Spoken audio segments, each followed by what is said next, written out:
Alrighty, so I'm going to do my best to update on everything going on with my health stuff.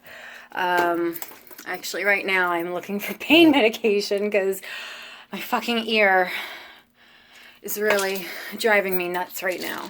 And I have a fucking ton of medication. God damn. Is this the right one? This is the right one. So, I went to the neurologist yesterday. Not neurologist, excuse me. Neurosurgeon. Who was recommended to me by my kinesiologist, who was so amazing with my hip recovery and everything else. And the main thing that we were concerned about was Chiari malformation, which can cause and exacerbate trigeminal neuralgia. He looked at everything, and thankfully it is not Chiari, as far as he can tell. So from my C-spine MRI and from, I mean, you can't really tell from like the brain MRIs. It's really just the C-spine. But he said that my spine looks good. So that is good news. So at least there's that. Let's see. Let me sit down and take my meds. This is just, it's just like, I can't hear well out of it. The pressure's bad. It's just super annoying. I'm not really having like tons of like nerve pain exactly at this moment, but my ear just hurts. So it's not Chiari malformation. And he said that based on how crazy my crap is, he decided that he was going to go ahead and call another neurosurgeon in. So basically I got a referral immediately, which was awesome considering the amount of time I feel like I wasted with this whole thing, especially with my damn neurologist. So when I spoke to the new doctor, it's funny. You want to know what they said to me? Have you ever heard of anything called trigeminal neuralgia? Maybe. Just a little bit. Kind of been wondering if that's been this the entire time. But what is causing it? Is it the typical arteries that are causing it, where they're getting inflamed and all of that, or what? But this is Henry, who decided that mommy isn't loving him, and he's come to find love. And he's just such a baby. Yes, he is. He is my therapy and my terror sometimes, but isn't that all pets? So when I explained everything that was going on, he said there were things that sounded very much like trigeminal neuralgia, and especially the pain that I'm feeling, since it's like no fucking joke. When it comes down to trigeminal neuralgia, it's known as one of the worst pains known to man. I could agree. I mean, if that is what it is. I think it's what it is, but I think there's a whole fucking lot of other things going on. So, which is basically what he thought. He's basically putting me on a new medication. I know I love medication. However, way better bedside manner. He actually listened to me. Like, I felt like we have way more of an idea of kind of where we're going right now. Hold on.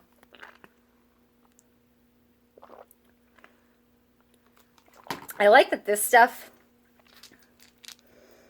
hydrocodone, it's basically generic for Norco. It's better than Percocet. It doesn't give you like that nauseous feeling, and it doesn't give you, man, I won't lie, that kind of nice high feeling. But, I mean, let's be real. That's not why I'm taking any of this crap. And as long as this helps with the pain, that's all I care about. At least for the interim. But that's not the new medication. The new medication is something else that is way upstairs, and I'm not going back up there to get. But basically, it is meant specifically for trigeminal neuralgia. And what it's going to do is, it is a slow build drug.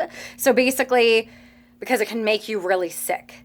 So like the first 2 days, I take one in the morning, one in the evening. And then the next 2 days, I think it's like 2 in the morning. No, 1 in the morning, 1 midday, 1 in the evening. Then 2 days after that, 2 in the morning, 2 at night. And then after that, another 2 days, it would be 2 in the morning, 2 midday, 2 at night. Supposedly this drug really, really helps for trigeminal neuralgia specifically, because he was really going on about how, like, we need to make sure it's that, because he has a very specific hammer for a very specific nail. That I totally understand. You have to be careful, because if it was that, usually it's surgery that's the way to deal with it. But I mean, it's invasive. When you have to do that, you have to go in behind the ear, cut open through the skull. Invasive. And basically you have to put a piece of felt padding in between the artery, which is the inflamed part, which is putting that pressure on that nerve, and then in between the trigeminal nerve. Now, what weirds him out, though, is that, especially the weird pressure I've had in my ear, which, again, that's been weirding me out, too. That's the one thing that's been so different than any other time that I've had, like, this kind of crap. So he said that in addition to doing the medication, which he wants to recheck me in a month, and basically, if it works, a lot of time people are on this for life. But he would want to talk other options, because obviously the pain is ridiculous, and I'm already on anticonvulsants for 8 years, and obviously it ain't doing a heck of a lot in the sense of my head. God, my whole left side feels so weird. It's not nerve pain today. It's so weird. It's just this block in my ear. So he said, in the meantime, because I have so many other weird things going on, especially how my left hand keeps getting effed up, just the vascular, I don't know. It's just very, very strange.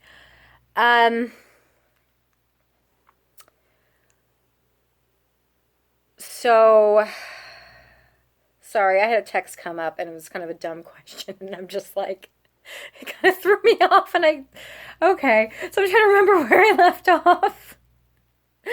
Okay, so yeah, recheck in a month, see if the stuff works. If it works, that's great, and then we'll talk other options and what have you, yada yada. If it doesn't work, then we're probably dealing with something else, and this is not trigeminal neuralgia, even though I'm getting pain like that. In the meantime, he wants me to find a new neurologist, not an a-hole. And luckily, my hairdresser was telling me about one. I had to see her today. I was actually feeling good enough to go, and apparently I've lost so much hair, and I've had so much breakage because of my surgery in November, which I didn't know that anesthesia really wrecks your hair. Okay. But basically, so she was telling me that she knows somebody, one of her dear friends that she grew up with, who has had a lot of similar BS like me, that she's been fighting with her whole life. And this guy, this neurologist that she's seen, has really figured out some really, really wacky, weird, rare issues that she has. So she has found help with that. So I'm going to go ahead and get that info from her later. And I'll be honest with you. I have Meniere's disease. What that is that it's an issue of having too much fluid in the inner ear.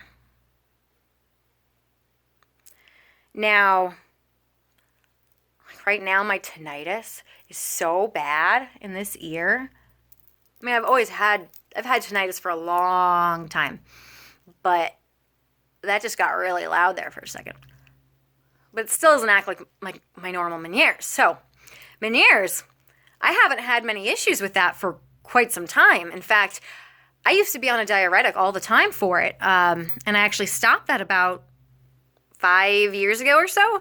And I really haven't had many issues. If ever I've had like a slight attack kind of come on, I know what to do, and I kind of alleviate it and,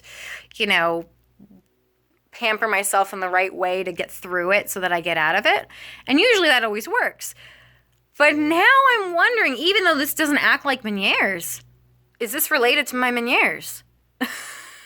I almost feel stupid that I didn't just go fucking to an ear, nose, and throat doctor first.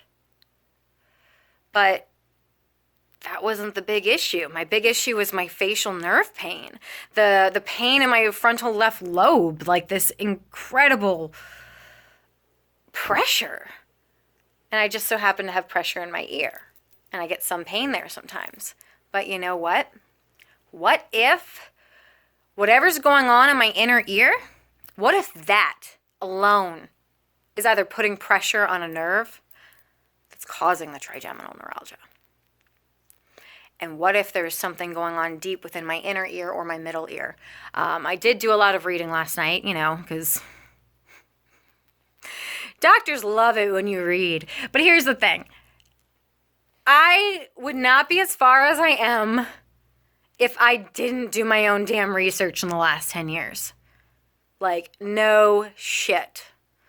But when I get a Meniere's attack, like let's say when I have a full Meniere's attack, here's what happens. And it usually happens to both of my ears. But what happens is that I lose hearing in both ears. I get tinnitus horribly bad, but it gets really loud, like insanely loud. It's like almost like a little bit of a gradual kind of thing, and it just louder and louder and louder and louder. And then I usually get hit in the face with a cold sweat, like dripping, and lose all equilibrium whatsoever. I cannot walk at all. There have been several times in the past where I've had attacks. The worst is when it's in public. And I remember one time I was going to see one of the Saw movies in the theater. And basically there was one shot of this woman who was like strapped up to this terrible contraption. And it ripped her rib cage open. And right when it ripped open her rib cage, boom, right in the face, cold sweat, nausea, just the ringing, everything. And I was like, holy shit, I need to get to a bathroom because I am either going to puke my brains out or I'm going to black out, because that's happened before. I pretty much know what to do in order to not black out, but sometimes you don't necessarily have an option depending on where you are. Luckily that day I didn't black out, but I did, as I was running to the bathroom, I was literally losing my equilibrium and falling into the walls, and like I basically crashed into a stall and just laid over that fucking toilet seat, waiting for it to kind of pass. And if I had to hurl, I could just do it. Ideally, what you're supposed to do is whenever you have any kind of symptoms that come on, you want to go into a dark area, you want to lay down, you don't want to move your head in any way, shape, or form. And if it passes, can take 20 minutes to an hour for it to kind of pass. You're still wonky for the rest of the day. Like, you're not 100% okay. No. You're fighting it off still the whole day. You have to be so careful. You can't move your head too fast. You can't do whatever. So the reason why I didn't freak out about it being Meniere's at all at first was because it didn't act like Meniere's. It doesn't act like Meniere's. In fact, my dad had Meniere's.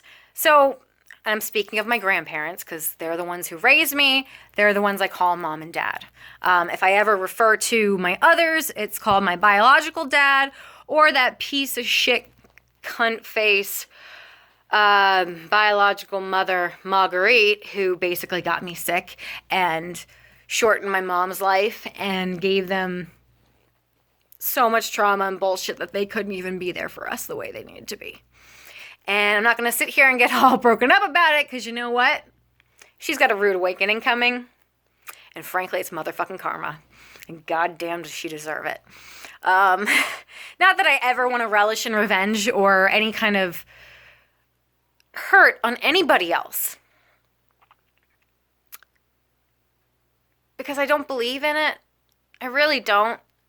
The only person I've ever felt true hatred truly for is her.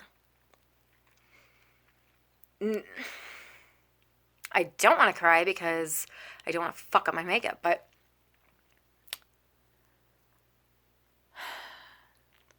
she caused a lot of damage. Not just to me, the whole family. You could call her the black hole of the family, and she just wrecked and wreaked havoc. Actually, do you want to know why my name is Camille? I don't think I've shared this. It's quite hilarious, actually. But when you really think about it, no. But so while she was injecting heroin into her body while I'm in her womb, I like how I said fetus the other day, because I totally know what each one is. in her womb. I'm the fucking fetus. Yeah, she basically gave me heroin, and the reason why she called me Camille, she named me after the hurricane. Because the pregnancy was so hard and difficult and ridiculous. Because, that was my fault. Totally my fault. What a joke.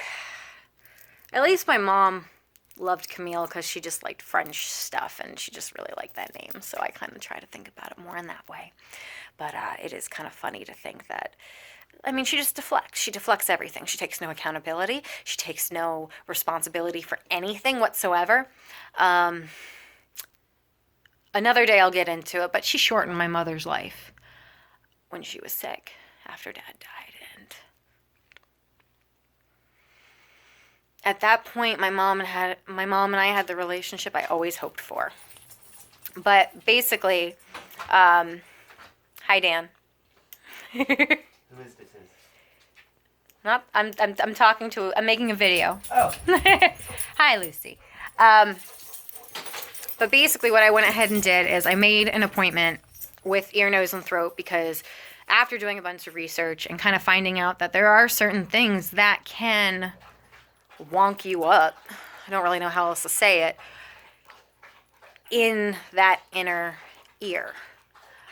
And again, if there's anything going on in the inner ear, it could be putting pressure on the nerves, which could be causing all the issues with the muscles and so forth and so on.